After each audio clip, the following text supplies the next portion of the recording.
And there we are. Hey, here we are. Another episode of Math on the Rocks. And true to form, last time we tried to record this, it was rocky because I forgot to hit record. Killer conversation, but I forgot to hit record. I should have been here. Yeah, I know. And now that we're recording, actually recording, Cole can't be here because that's why we have that big old blue box in the middle. So let's see if I can fix this. Check this out. I'm gonna make the labels go away, and then look at this. What? Bam! I don't even see that on my side. All I see is you. Who's got mad skills? Well, now just pretend. Oh, okay, cool. You're impressed. Right? Oh, it looks great. Oh yeah, man, I got it. Now it's just you and me. You know, this is awesome. Scott, how you doing? I'm doing all right, man. Good. Doing all right. I'm exhausted. I'm exhausted. We are knee deep in preparing for the CMC Central Math Symposium in March. I just got the 8th, right? I got the new job that in terms of preparing for the symposium, we're using this new app so that the user experience is better, but somebody's got to set up the app that the participants will have, and it's got the schedule and all that sort of stuff. Nice. Yeah, well, there's like 4,000 bazillion buttons that I'm trying to learn how to push and figure out what images to upload and all this sort of stuff. I mean, I'm tempted, like I'm this close to just giving everybody a damn 3x5 card and say, just write down your own schedule, figure it out yourself. Well, then you get people like me who are just super late on turning their stuff in. So yeah, and we need the speaker names and headshots, and we got exactly. I'm getting here. How's the family, real quick? Family's good. Family's good. Yep. The burgeoning teacher. She is strolling right along, man. It's been fun. We go out. We go out for a walk each night, about 2.5 miles. We go out and good chance to debrief and prep and such. So she is having, she's had quite a varied experience between her initial and final student teaching, which has been great. Teachers with different strengths, and now she's getting ready to. She's hitting into her that 1 5 to 6 lesson series that she's got to get into real deep. So I don't know. It's been fun. Good. I think she's gonna have a good time with it. All right, we're gonna pick up from that. We got to talk a little bit about CMC, but then we're going to come back to your daughter's experience as she gets ready for teaching. CMC, man, we're still working on the grant. The Gates Foundation grant. We're getting the word out for high quality instructional materials. In fact, that's going to be today's topic. So to spring that on you, sorry about that. I hope it's okay. We're going to spring that on you. Of course, we're getting ready for the symposium. Do we have any other news for the state? Probably not. We're in a quiet time for the state, right? It is quiet times at the state. You guys are doing all the hard work right now. So yeah. No, things are good at state. Committees are up and running. We're getting scheduled out for 25, 26. So working on budgets, getting budgets turned in, and you get that through the committees there to make sure that we are ready to go for 25, 26 and another level. I'll tell you what, it's been interesting to watch our growth over the last decade. Yep. We are definitely going. Speaking of growth, this is the time when the 3 regions, North region, Central region, and South region of CMC, they start lining up the panels of people to be running for office for next year. Yeah. So here's an all call to the 6 people who listen to this podcast. If you are interested in volunteering, doing a lot of work for very little recognition, 0 pay, we need volunteers who are interested in running both North, Central, and South for the office, for like president, president-elect, vice president. Well, I guess we don't run for president. We run for president-elect, vice president, treasurer, secretary. We're looking for people who are willing to step up and help with their region and whatever is going on in their region, South, A lot of the focus is on Palm Springs, of course. North, the big focus is on the Asilomar Conference. Central, we're kind of busy because not only do we do the symposium, we're doing 4 preschool to 2, grade 2, one-day conferences where we're really highlighting helping preschool teachers and kindergarten teachers see themselves as math teachers. And so the best way to do it is to have a nice couple of, well, we're going to do 4 of them, 4 one-day conferences for preschool to grade 2, for them to just come and soak up early ed math. And Is that in one location, or is that a road show? so it's going to be a road show. So we're Nice. doing August is going to be at Stanislaus, August 2nd. I'm going to put this in the show notes. That's definitely August 2nd. But then we don't know September. We think September is going to be in February. I'm sorry. September is going to be in Fresno. October is going to be in Kern. So that's August, September, October. And then the 4th one is going to happen sometime. And we think we're going to have it in San Luis Obispo. Oh, man, nice. Yeah, well, we don't get out to the west side of the central region very much, and so we need to do a better job. So we're hoping to find one of our 6 listeners who has an inn at a school or something and can host a one-day Saturday conference for preschool to grade 2. So Central is hecka busy right now. Absolutely. Speaking of hecka busy, Yeah. we're going to move into our C block here. All right. All right, so get ready because you don't exactly know what we're going to talk about. No. I sort of do. Which is scary. So now I don't know how I'm going to answer. I know I'm in trouble because I don't know how you're going to answer, and you're going to go off script because we have no script, and all heck is going to break loose. But here's the deal. So CMC, one of the tasks that we're supposed to be doing is we are supposed to be the marketing tool to roll out the importance of the California Math Framework and high quality instructional materials. So that's our job. That's one of our roles, is to really convince everybody that adopting high quality instructional materials is necessary. Mm-hmm. Okay. That's an easy pitch. Nobody says, no, I think we should have crappy curriculum. Nobody says that. So it's an easy sell. Mm-hmm. Of course, we need high quality instructional materials. Here's my problem of practice that I'm going to bring for you. And we're going to talk for maybe 10 minutes. Okay. Look at the time. We're going to do 10 minutes, Scott. All right.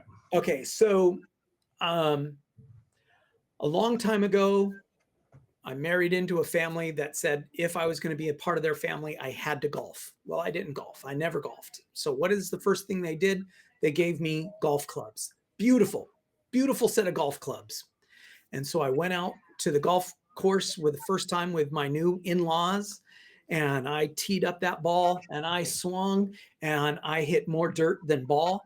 It was miserable. I think I shot a round of like 180. It was lousy. I had the best golfing instructional materials possible. You know, I had the equipment. Mm-hmm. I had the best clubs ever, but I didn't know what to do with that equipment, and so I sucked.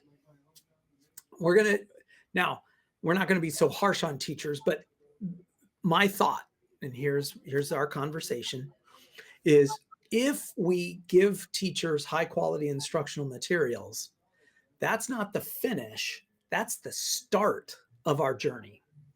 Because now what we need to do is we need to properly support teachers, mathematically speaking, and give them the chops to understand the math so that they can use this high quality instructional materials to its fullest. Instead of taking their partial math understanding of the past and applying it to this awesome curriculum of today, making the awesome curriculum of today less than stellar. What's your thought?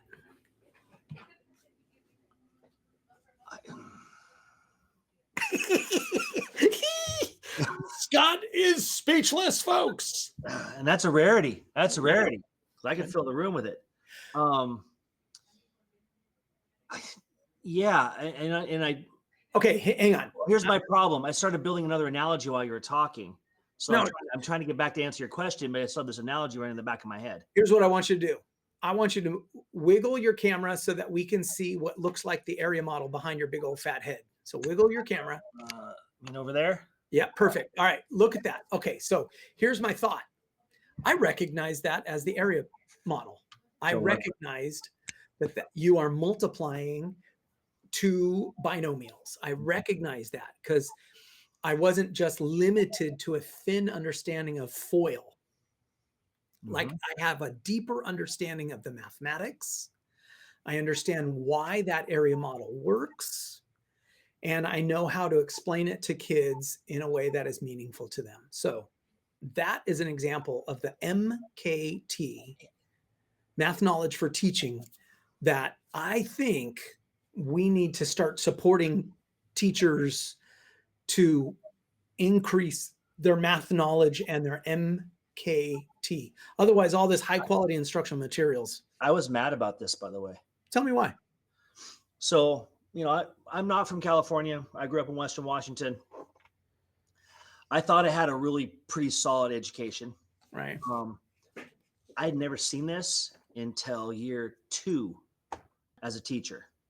Now, granted, I've been around. I'm kind of getting up to that dirt level here. Been around a couple days, and when I saw this, it clicked for me. It was easy for me to find the combinations to make it work. What I learned it was you built the list of factors down 1, factors of A, factors of C, and you had to play this weird guessing game back and forth, crossing stuff out. Oh, now you got to throw the negatives in there and the pot, and now it's what is this? For some reason, this graphic organizer that I learned in a PD at my school site, second year in, changed my life, changed my world when it came to quadratics. This was the bane of my existence. I hated quadratics. 1, I didn't have a context for them. That's my own issue. But 2, not being able to explain it. And I'm a visual person. So seeing it like this, oh my gosh, it opened up so much more for me to go, okay, what else can I learn? And, and hopefully someday that PD provider logs in Carl Veeder. Shout out to Carl Veeder from Fresno County Office of Ed. I know many of us know Carl, but shout out to Carl Veeder because he was the one who provided that to me. And I'm like, I have to get to know this guy. And we've been friends for 27 years now. Yeah. So, but it was stuff like this though that made me go, okay, I can now make math more accessible to kids learning this. Yep. That's the idea, is like, so good high quality instructional materials. Let's say we're using college preparatory math, or we're using the Math Vision Project, or we're using Open Up Resources, illustrative math, whatever. All of these high quality instructional materials are likely to have visual representations that we ourselves as kids did not have. We were not exposed to them. So as a consequence, we teach the way we were taught. And so this high quality instructional materials is a left turn, because it will not let us teach the way we were taught because of its inclusion of visual representations, multiple representations, all that sort of stuff, which means it is left to the teacher to figure out how to understand the mathematics in order to appreciate the visual representations, in order to share it with their kids. I think it's unfair to expect teachers to figure that out on their own during their own time. Like we need to figure out a way to support teachers mathematically. So instead of getting together and talking about the darn gum policy or homework grading and all that sort of baloney, what we really need is teachers. And when I say teachers, I mean preschool all the way to 12th grade, to get together, do math together, and talk about the math, learn the math, have some knowledgeable other like you or me or some coach there to kind of guide the process maybe. But like, And I see it everywhere, at every grade level. 4th grade, how to subtract fractions with a number line. 2nd grade, how to use strategies to add and subtract instead of just the algorithm. I don't know, 6th grade proportions and 7th grade proportions, how to use the direct variation table instead of the cross products. Right. The chicken, no, what is it? Not, butterfly. Butterfly, the butterfly, yeah, the butterfly method. God, all these, so what I'm going to, as we wrap this up, let's you and Cole and I spend some episodes where we are connecting that high quality instructional materials with the high quality instruction that should go along with it, but filling in the gap, which is the MKT, math, knowledge for teaching. And that's going to be the thing that I want us to talk about for the next X number of episodes. Is that okay with you? I mean, until we solve that problem, yeah, absolutely. Then we should talk. Let's figure it out. Let's figure it out, Yeah, because I mean, you're going back to your golf analogy, and maybe this will be maybe a launching point for next time. You remember back about, 10 years ago when Tiger Woods everyone was shocked because Tiger changed golf coaches and he's reinventing his swing. And he said, give me 2 years. Now I'm going to come back better. Mm-hmm. That's a man who had great success up to that point, but saw that he was limited. He was he couldn't reach any higher. All right. So he had to go back and retool and then went higher. Yep. I mean, and then crashed his car, but but the idea, the concept of that is, as teachers, that's what we should be doing. 100%. We're here, but I mean to go see another coach to get me to go up that next rung again, because in the long run, it's satisfying for us as educators to be the best resources and the best available possibility for the students that we have been entrusted with. Yep. And how do we do that? I don't know. I mean, it's eventually we're gonna have to switch this around. I'm gonna have to be the moderator because you two are the COE guys, and I don't do PD anymore. So you're a PD expert. You know what it feels like to receive it. So when you're receiving bad PD, when you're receiving good PD. Plus, you have a history of delivering. I mean, I do. I mean, heck, you guys did trust me to come down and speak at the symposium, so 100%. So that is that there. But I would love to basically turn this around one day and me get to grill you two. Sure. I want to know what you guys are doing at the county offices so that other people know what their county offices can provide for them. Yeah. So that's what I was thinking. 100%. It's MKT. There you go. And it's an incessant focus on helping teachers learn the math pedagogy, and then so that the teacher can then give both of those things to the kids. And let's spend the next few episodes unpacking that. Absolutely. I feel like it's important. I'm always curious too. Out and about. I don't get a whole lot of feedback about the podcast, but maybe you and Cole do. I'm curious on what people are telling you, what they want to hear from us as well. Yeah. So let's wrap this up. So we're on all of the good podcast services. So if anybody's listening to this podcast, just hit subscribe so that you always get the update. In the Spotify, at the very least, and on YouTube, you all can give us comments. We'll read your comments, especially if you give us suggestions about what we could talk about as we move forward. Mm-hmm. Golly, I think that's it, huh? Yeah. And consider joining CMC, California Math Council, because it's crazy important. It is. Thank you, Scott. This was fun. Oh, man, it's good catching up with you. Nice, quick, and short. I like it. Yeah. At some point in time, we're going to have that long conversation. We're not over a beer. Ooh, I mean, it is math on the rocks. Indeed. So, Indeed. I'll talk to you later. All right, be well. Bye. Bye.